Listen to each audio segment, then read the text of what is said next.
퇴근하고 집 앞에 도착한 순간 나는 발걸음을 멈췄습니다. 공동 현관 앞. 배드민턴 라켓을 들고 서로 마주보며 웃고 있는 두 사람. 한 사람은 이혼한 전 남편이었고 그 옆에 있던 여자는 내 가정을 산산조각 낸 상간녀였습니다. 그것도 모자라. 그 여자는 이름까지 바꾸고 우리 집 바로 아랫집 새 세입자로 들어왔습니다. 그때까지만 해도 저는 아랫집 임대료를 생활비와 아이 양육비에 보태며 하루하루를 겨우 버티고 있었습니다. 저 두 사람은 믿고 있었습니다. 제 눈앞에서 대놓고 괴롭히다 보면 결국 제가 지쳐서 집을 팔 거라고. 그리고 그 돈을 자기들 사업 자금으로 쓰겠다고. 그런데 끝내 무너진 건 제가 아니었습니다. 안녕하세요. 미나의 사연 책방입니다.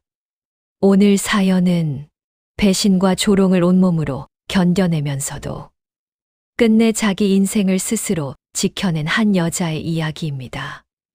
듣다 보면 속이 끓어오르는 순간도 있고 마지막엔 정말 속이 시원하게 풀리실 겁니다. 아직 구독 안 하신 분들 지금 구독 버튼 꼭 눌러주시고요. 좋아요도 꼭 부탁드립니다. 그럼 바로 시작하겠습니다. 그날 아침은 너무도 평범하게 시작됐습니다. 남편은 출근 준비를 하다 말고 짜증 섞인 목소리로 말했습니다. 아, 왜 오늘 하필 시동이 안 걸려? 창밖 주차장을 보니 남편 차가 몇 번을 돌려도 소리만 날 뿐 움직이질 않았습니다. 저는 한숨을 쉬며 내 차 키를 꺼내 건넸습니다. 그냥 내 차 타고 가요. 나 오늘 늦게 나가도 되니까. 남편은 군말도 없이 키를 낚아채듯 들고 나갔습니다. 그때까지만 해도 저는 아무 의심이 없었습니다. 같이 산 세월이 있는데 차를 빌려줬다고 무슨 일이 생길 거라고는 생각조차 해본 적이 없었으니까요. 그런데 몇 시간쯤 지났을까요? 낯선 번호로 전화가 한 통 걸려왔습니다. 받아보니 다른 차 앞에 내 차를 주차해서 차에 있던 내 폰 번호로 전화가 온 것이었습니다. 저는 출근한 남편이 직장이 아니고 제 차를 바닷가 근처에 주차를 한 것이 너무 수상했습니다. 순간 이상하다는 느낌이 스쳤습니다. 어디예요? 바닷가. 저는 순간 말문이 막혔습니다. 택시를 잡아 타고 달려갔습니다. 그런데 차에는 남편이 보이지 않았습니다. 바람은 거칠었고 관광객도 거의 없었습니다. 멀리서도 제 차가 한눈에 들어왔습니다. 머릿속이 복잡해졌습니다. 남편은 어디로 간 걸까? 왜 하필 여기다 차를 세워둔 걸까? 저는 떨리는 손으로 운전석 문을 열고 차에 탔습니다. 그리고 거의 무의식적으로 블랙박스 화면을 열었습니다. 처음엔 설마 했습니다. 설마 뭐가 있겠어 싶었습니다. 그런데 영상이 재생되는 순간 제 눈앞에 세상이 그대로 멈춰버렸습니다. 남편 옆에 어떤 여자가 타고 있었습니다. 둘은 너무도 자연스러웠습니다. 처음 만나는 사람들의 모습이 아니었습니다. 남편이 여자의 손등을 살며시 어루만졌고 여자는 어깨를 기울이며 환하게 웃었습니다. 그리고 남편이 말했습니다. 당신이랑 있으면 숨통이 트여. 여자가 웃으며 받아쳤습니다. 집에서는 숨 막히지. 저는 그 말을 듣고도 한동안 움직이지 못했습니다. 차 안에 앉아 있는지 바닷바람 속에 서 있는지조차 몰랐습니다. 손끝이 차갑게 굳어가고 눈앞이 뿌옇게 흐려졌습니다. 분명 남편이었고 분명 제 차였고 분명 지금 보고 있는 게 현실이었는데 도저히 믿기지가 않았습니다. 집으로 돌아오니 남편이 먼저 와 있었습니다. 얼굴이 새하얗게 질린 채 문 앞에 서 있다가 제 표정을 보는 순간 무릎부터 꿇었습니다. 미안해. 제발 한 번만 봐줘. 발목을 붙잡고 울었습니다. 상간녀 소송만은 제발 하지 말아달라며 무엇이든 하겠다고 빌었습니다. 저는 눈물 한 방울 나오지 않았습니다. 울기에는 이미 너무 차갑게 식어버렸거든요. 한참 있다가 저는 조용히 입을 열었습니다. 그럼 한 가지만 해요. 남편이 눈을 들었습니다. 아랫집 팔지 말고 공동명의로 놔둬요. 그 집은 남편이 입버릇처럼 팔고 싶어 하던 집이었습니다. 시세가 올랐으니 지금이 딱이라며 서두르던 집이었죠. 하지만 저는 알았습니다. 이혼을 하면 아이를 키우는 쪽은 제가 될 것이고 생활은 당장 현실로 닥쳐올 것입니다. 감정만으로 살 수 없는 세상이라는 걸. 그날 블랙박스 화면을 보며 더 선명하게 깨달았습니다. 남편은 망설이다가 상간녀 소송 이야기가 나오자 바로 고개를 숙였습니다. 그렇게 우리는 이혼했습니다. 그리고 저는 딸과 함께 남겨졌습니다. 아랫집은 임대를 놓았고 거기서 나오는 월세는 생계를 이어가는 버팀목이 됐습니다. 그 돈으로 생활비를 보태고 딸 학원비를 내고 병원비와 관리비를 막으며 하루하루를 버텼습니다. 겉으로는 조용히 마무리된 것처럼 보였지만 나중에서야 알게 됐습니다. 전 남편과 그 여자에게는 끝난 일이 아니었다는 걸. 시간이 조금 흘렀습니다. 딸은 중학생이 되었고 저는 최대한 아이 앞에서는 아무렇지 않은 척 살았습니다. 이혼 이야기도 아버지의 외도도 아이에게는 최소한만 보여주려 애썼습니다. 상처는 어쩔 수 없겠지만 적어도 아이가 자기 존재까지 부끄러워하게 만들고 싶지 않았으니까요. 그러던 어느 날 아랫집 세입자가 계약 만료로 나가게 됐습니다. 저는 부동산을 통해 새 세입자를 비대면으로 받았습니다. 이름도 서류도 깔끔했고 특별히 이상한 점이 없었습니다. 솔직히 의심할 이유가 없었어요. 세상에 누가 이름까지 바꾸며 남의 아랫집으로 숨어들어 오겠습니까? 계약이 끝나고 열흘쯤 지났을 무렵이었습니다. 퇴근 후 지친 몸을 이끌고 공동 현관으로 들어서는데 어디선가 낯익은 웃음소리가 들렸습니다. 탁, 탁, 탁. 배드민턴 셔틀콕이 허공을 오가는 소리. 그 소리에 섞인 익숙한 남자의 웃음소리. 저는 본능적으로 고개를 돌렸고 그 자리에서 그대로 굳어버렸습니다. 공동 현관 앞 작은 공터에서 두 사람이 배드민턴을 치고 있었습니다. 한 사람은 이혼한 전 남편, 그리고 다른 한 사람은 그 여자였습니다. 바닷가 블랙박스 속 그 상간녀. 입이 벌어졌지만 소리가 나오지 않았습니다. 두 다리가 땅에 붙어버린 것처럼 한 발짝도 움직일 수가 없었습니다. 그런데 그 둘은 놀란 기색조차 없었습니다. 오히려 제가 온 걸 보고도 일부러 더 환하게 웃었습니다. 상간녀가 먼저 입을 열었습니다. 어머, 오셨어요? 소름이 돋을 만큼 천연덕스러운 목소리였습니다. 전 남편도 라켓을 들고 뻔뻔하게 웃었습니다.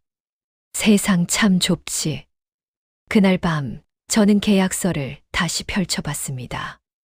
그제야 알게 됐습니다. 새 세입자의 이름은 전혀 다른 이름이었고 주민등록 초본까지 전부 맞아떨어졌습니다. 개명한 상태였던 겁니다. 가슴이 서늘하게 가라앉았습니다. 단순히 우연히 다시 마주친 게 아니었습니다. 그 여자는 처음부터 계획하고 일부러 제 아래층으로 들어온 것이었습니다. 그 뒤로 둘의 도발은 점점 노골적으로 변했습니다.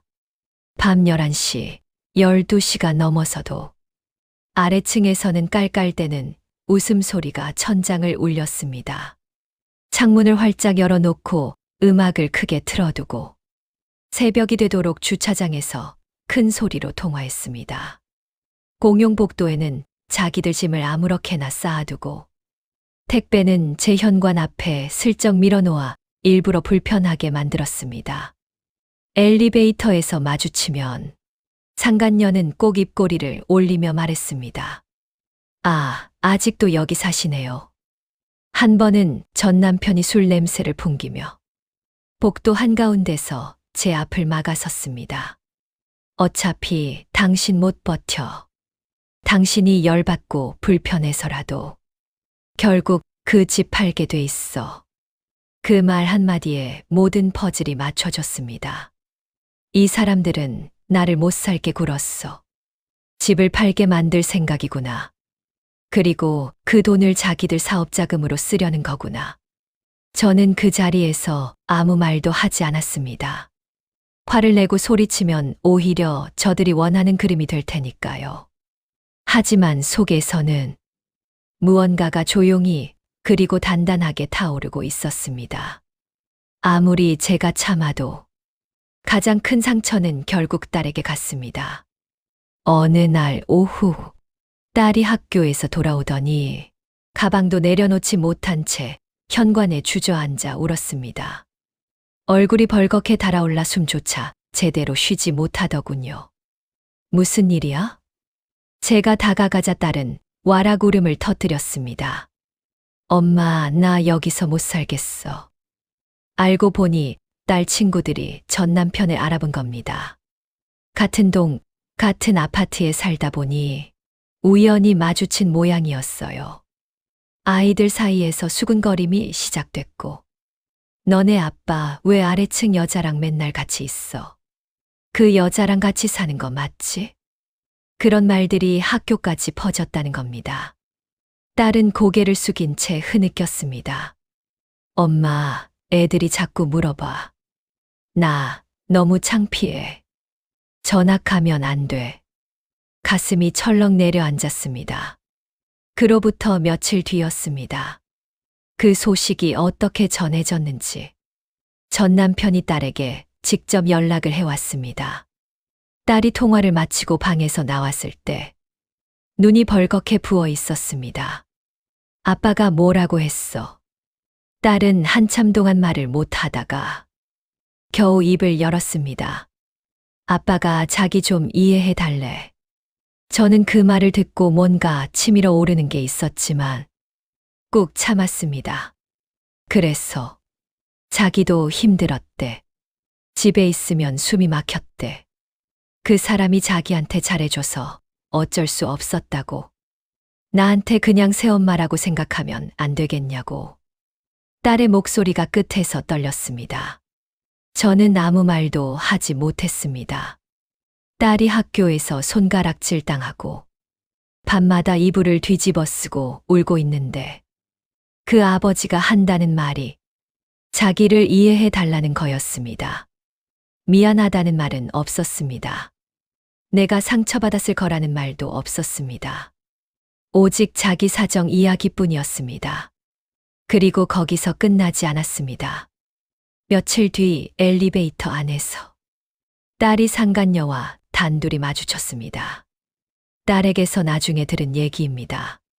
상간녀는 딸을 보자마자 마치 오랜 친척을 만난 것처럼 환하게 웃었다고 합니다. 어머, 오늘 학교 가는 거야? 가방이 무겁겠다. 안쓰럽게. 딸은 고개를 숙이고 못 본 척했습니다. 그런데 그 여자는 거기서 멈추지 않았습니다. 우리 좀 친하게 지내면 어때? 엄마가 둘이면 더 좋잖아. 나도 너한테 잘해줄 수 있어. 딸은 그 말을 듣는 순간 온몸에 소름이 돋았다고 했습니다. 뭐라고 대답해야 할지도 몰랐고 어디로 시선을 두어야 할지도 몰랐다고요. 엘리베이터 문이 열리자마자 딸은 그냥 달려 나왔다고 했습니다.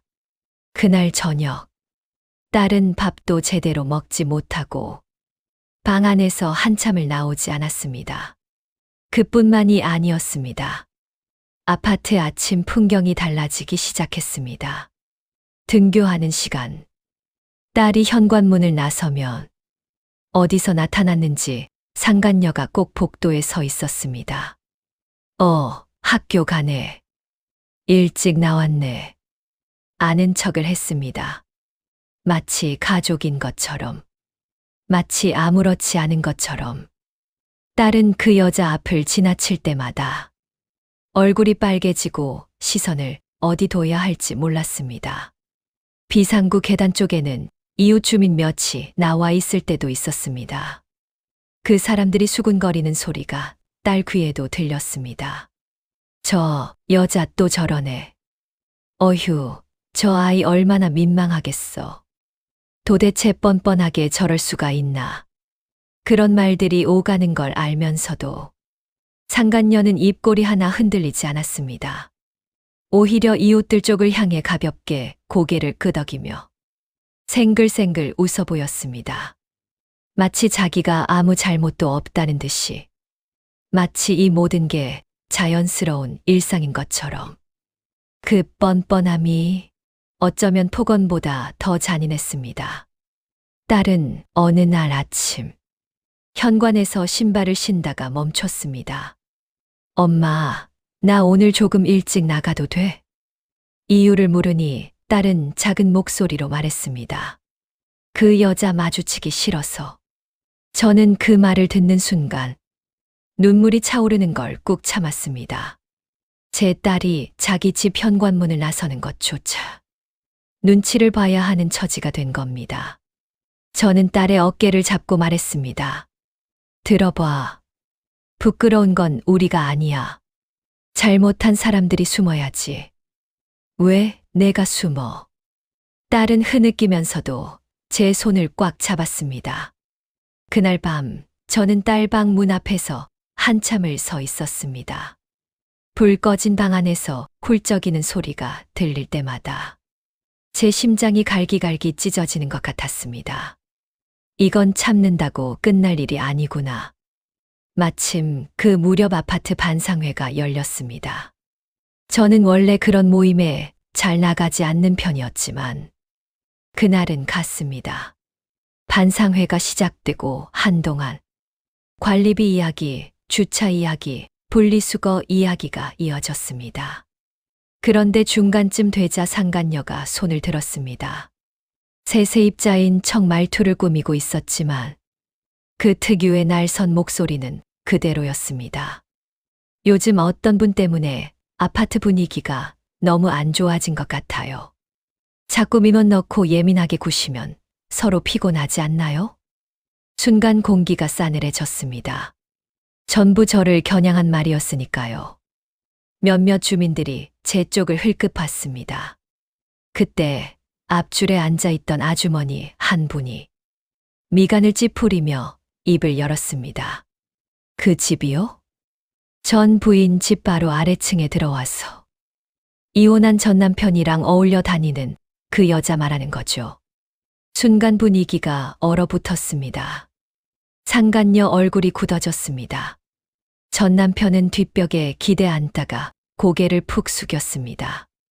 다른 주민이 거들었습니다. 맞아요. 밤마다 시끄러운 것도 그 집 아니에요. 아이 있는 집 바로 아래서 그렇게 웃고 떠들면 누가 좋아해요. 요즘 소음 민원도 대부분 거기서 나온다던데요. 부녀 회장이 서류를 넘기며 조심스럽게 확인했습니다. 최근 반복된 소음, 민원과 공용공간 적치 민원, 야간 소란 신고가 대부분 아래층 세대에서 접수된 건 맞습니다. 상간녀는 얼굴이 빨개진 채 입술을 깨물었습니다. 그러더니 갑자기 벌떡 일어나며 말했습니다. 아니, 다들 무슨 말씀을 그렇게. 하지만 이미 늦었습니다. 주민들 사이에서는 수군거림이 파도처럼 번지고 있었습니다. 그 여자 맞구나. 진짜 대단하다. 대단해. 남의 전부인 집 아래층에 들어와 살 생각을 하네. 결국 상간녀는 회의가 끝나기도 전에 밖으로 나가 버렸습니다. 전 남편도 그 뒤를 따라 나갔고요. 그날 이후 분위기가 달라졌습니다.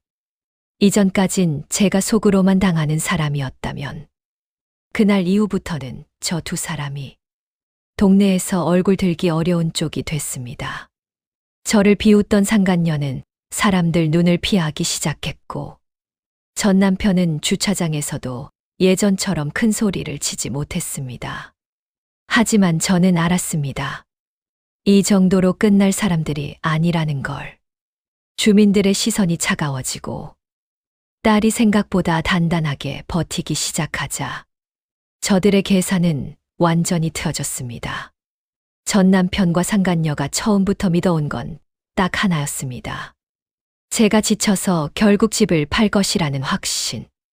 그 집이 팔리면 자기 몫의 돈이 생기고 그 돈을 종잣돈으로 삼아 준비 중이던 사업에 넣겠다는 계획이었습니다. 전 남편은 지인들에게 이미 사업 이야기를 크게 벌여놓은 상태였고 상간녀도 마치 곧 사장이라도 될 사람처럼 행동하고 다녔습니다. 그런데 제가 버티자 상황이 달라졌습니다. 전 남편은 점점 초조해졌습니다. 부동산 시장은 변하고 있었고 투자 타이밍이라고 큰 소리 치던 말들도 하나둘 무색해졌습니다. 선금 약속은 밀렸고 거래처와의 일정은 어그러졌습니다. 돈이 들어올 거라 믿고 버려둔 일들은 오히려 목을 조르는 빚이 되어 돌아오기 시작했습니다. 그 즈음부터 아래층에서는 다른 소리가 들렸습니다. 전처럼 저한테 들리게 일부러 웃는 소리가 아니라 서로를 향해 윽박지르는 소리였습니다. 내가 그랬잖아. 그 여자 버틸 거라고. 당신이 확신했잖아. 곧 집 판다고. 문틈 사이로 새어나오는 싸움 소리가 밤마다 이어졌습니다. 주차장에서도 복도에서도 둘은 점점 감정을 감추지 못했습니다. 상간녀는 날이 서서 소리를 질렀고 전 남편은 술 냄새를 풍기며 씩씩거렸습니다. 동네에도 소문이 돌기 시작했습니다. 사업한다더니 자금이 막혔대. 그 집 팔릴 줄 알고 미리 큰 소리 쳤나 보지. 남의 집 아래층까지 들어와서 저러더니 꼴 좋네. 그 무렵 제게는 또 다른 큰 일이 찾아왔습니다. 친정아버지가 세상을 떠나신 겁니다. 아버지는 생전에 늘 제게 말씀하셨습니다. 사람이 살다 보면 남이 무너뜨리는 게 아니라 자기 손으로 자기 인생을 망치는 날이 온다. 너는 그 사람들처럼 살지 마라. 아버지 장례를 치르는 내내 저는 정말 많이 울었습니다. 이혼하고 힘든 시간을 버티는 동안에도 아버지는 늘 조용히 제 편이 되어 주셨습니다. 딸의 손을 잡아주시고 말없이 생활비를 쥐어주시고 너는 잘하고 있다 한마디를 해주시던 분이셨습니다. 아버지가 남겨주신 유산은 제게 단순한 돈이 아니었습니다. 무너져도 다시 살아보라는 마지막 당부 같았습니다. 장례를 마친 뒤 저는 오래도록 통장을 바라봤습니다. 그리고 처음으로 생각했습니다.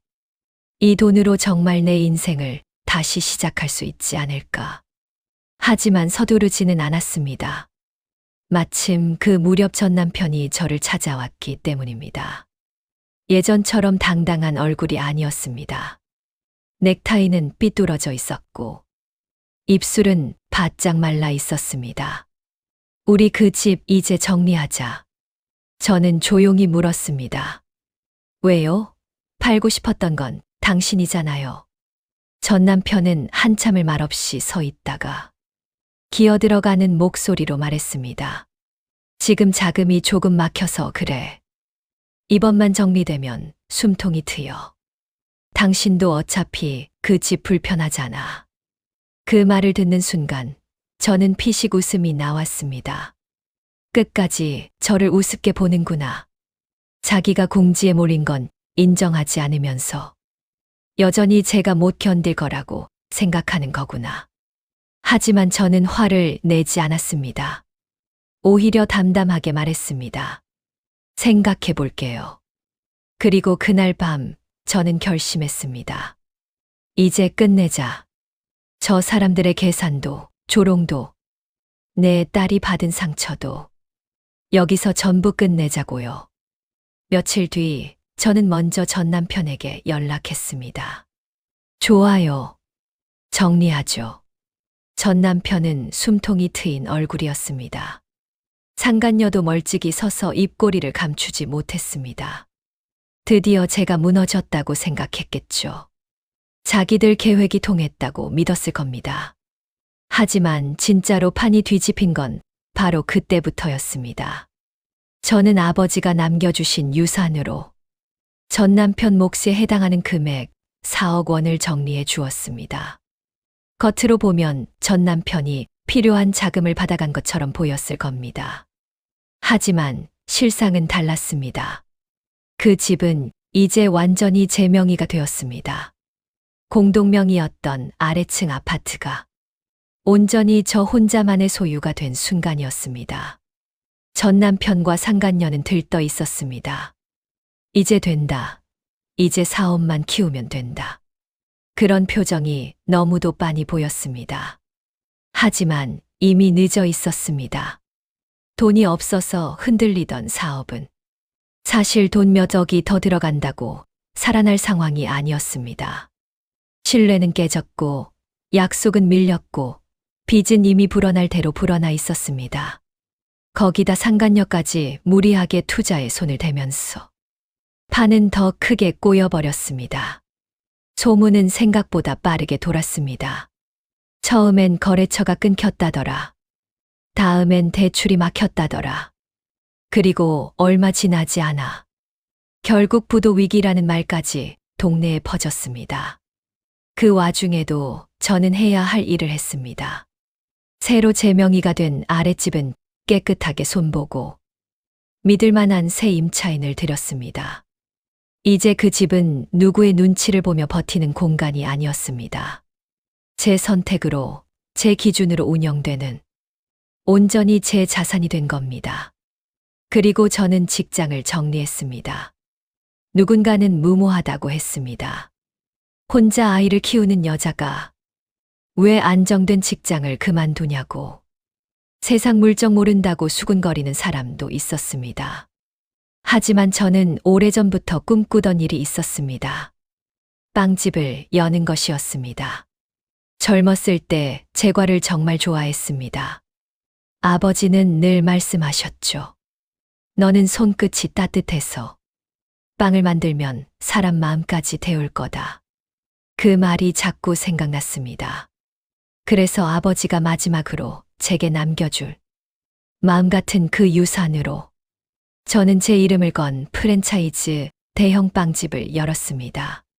처음 문을 여는 날 손이 덜덜 떨렸습니다. 하지만 이상하게도 무섭지는 않았습니다. 이제야 남의 아내도 아니고 누군가의 피해자도 아닌 온전히 제 삶으로 들어가는 느낌이었거든요. 가게는 예상보다 빨리 자리를 잡았습니다. 정성껏 구운 빵 냄새, 밝은 인사, 단정한 매장, 성실한 운영. 동네 사람들이 하나둘 찾아오기 시작했고 반상회에서 저를 안쓰럽게 보던 아주머니들은 이제 빵집 단골이 됐습니다. 사장님, 오늘도 줄 섰네. 이 집빵은 진짜 달라. 사람이 반듯하게 살면 이렇게 되는 거야. 처음엔 민망했습니다. 하지만 나중엔 그 말들이 조금씩 제 상처를 덮어주는 것 같았습니다. 반면 전 남편 쪽 이야기는 점점 더 처참해졌습니다. 받아간 4억 원을 사업에 밀어 넣었지만 결국 부도를 막지 못했고 상간녀도 함께 큰 빚을 떠안게 됐다고 했습니다. 끝내 서울에서 버티지 못하고 지방으로 내려갔다는 소문만 남았습니다. 누군가 그 소식을 전하며 제 얼굴을 살폈습니다. 고소하냐고, 속 시원하냐고 묻는 눈빛이었죠. 저는 잠시 생각하다 조용히 말했습니다. 이젠 관심 없어요. 그 말은 허세가 아니었습니다. 정말로 그 사람들에게 쓸 감정이 남아있지 않았습니다. 제게는 제 가게가 있었고, 제 딸이 있었고, 제가 다시 세워 올린 삶이 있었으니까요.